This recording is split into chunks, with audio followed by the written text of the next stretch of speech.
सफेद पानी से परेशान है? ऐसे ही नॉर्मली पहले भी जाता था और अब प्रेगनेंसी में भी सफेद पानी जा रहा है। जब भी आप वॉशरूम में जाते हैं तो आपको डर लगने लगता है।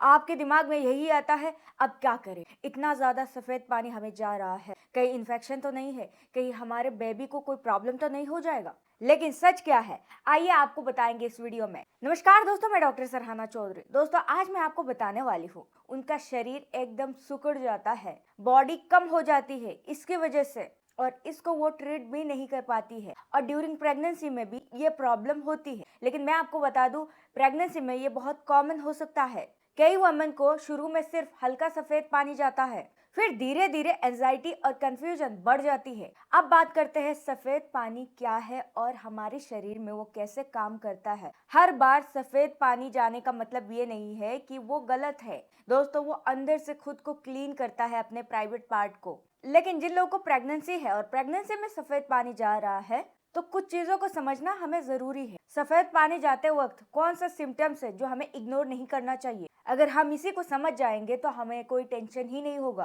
प्रेगनेंसी में डिस्चार्ज क्यों होता है? प्रेगनेंसी के दौरान बॉडी में हार्मोनल चेंजेस होती है और साथ ही हमारे प्राइवेट एरिया में ब्लड फ्लो बढ़ जाता है। इसी वजह से बॉडी एक्स्ट्रा फ्लूइड को प्रोड्यूस करती है और इसी को महिलाएं व्हाइट डिस्चार्ज के फॉर्म में नोटिस करती है। मेडिकल लैंग्वेज में इसे ल्यूकोरिया कहा जाता है। नॉर्मल डिस्चार्ज हो रहा है या एबनॉर्मल हो रहा है, पता कैसे करें? जनरली जो डिस्चार्ज होता है हल्का सफेद या मिल्की, पतला या स्लिपरी, माइल्ड स्मेल वाला, विदाउट ईचिंग, प्राइवेट पार्ट को प्रोटेक्शन देता है, इन्फेक्शन से बचाता है। इसीलिए अगर नॉर्मली इस तरीके से हो रहा है तो टेंशन वाली कोई बात नहीं है। कब अलर्ट होना जरूरी हो सकता है दोस्तों, आइए आपको बताते हैं। बहुत इंपॉर्टेंट पॉइंट है। अगर डिस्चार्ज के साथ bad smell, burning sensation, severe itching, yellow या ग्रीन कलर का डिस्चार्ज होना, पेल्विक एरिया में दर्द होना और साथ में ब्लीडिंग हो, तो दोस्तों आपको तुरंत डॉक्टर के पास जाना चाहिए। बहुत सारे महिलाओं का मैसेज आता है कि मैम मुझे व्हाइट डिस्चार्ज का प्रॉब्लम है,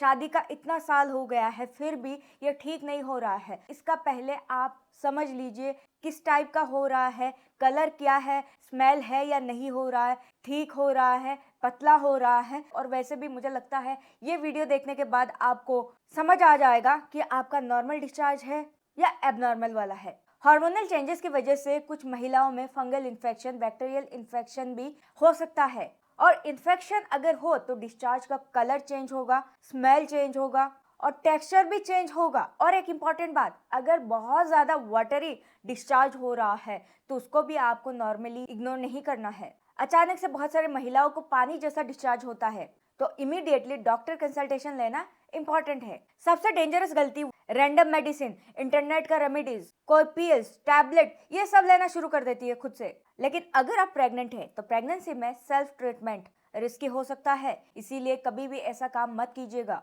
प्रेगनेंसी में अगर आपको व्हाइट डिस्चार्ज हो रहा है तो हाइजीन मेंटेन कैसे करें वो भी मैं बताने वाली हूँ। लेकिन आखिर में मैं आपको एक और पावरफुल चीज बताऊंगी जिससे आपका व्हाइट डिस्चार्ज में काफी हद तक आराम मिल सकता है। अगर आपको व्हाइट डिस्चार्ज हो भी रहा है तो भी आपका बॉडी में इफेक्ट नहीं पड़ेगा, धीरे धीरे आप अपने बॉडी को अंदर से स्ट्रॉन्ग कर सकते हो। प्रेगनेंसी में कॉटन अंडरगारमेंट्स यूज करें, बहुत टाइट कपड़ा आपको नहीं पहनना है। सेंसिटिव एरिया पर आपको नॉर्मली परफ्यूम यूज नहीं करना है, या फिर कोई ऐसा क्रीम जो आप बॉडी में यूज कर रहे हो उसमें परफ्यूम वाला स्मेल आती है तो आपको यूज नहीं करना है, उससे सेंसिटिव पार्ट इरिटेट हो सकती है। हाइड्रेशन और हेल्दी डाइट मेंटेन करिए। अब सबसे इम्पोर्टेंट और पावरफुल फूड के बारे में सुन लो दोस्तों, जो आपकी व्हाइट डिस्चार्ज में मदद कर सकती है। ल्यूकोरिया को मैनेज करने के लिए न्यूट्रिएंट रिच बैलेंस डाइट लेना इंपॉर्टेंट है, और प्राइवेट पार्ट की पीएच लेवल को बैलेंस करना इंपॉर्टेंट है। Eat probiotic rich food, for example curd, दही।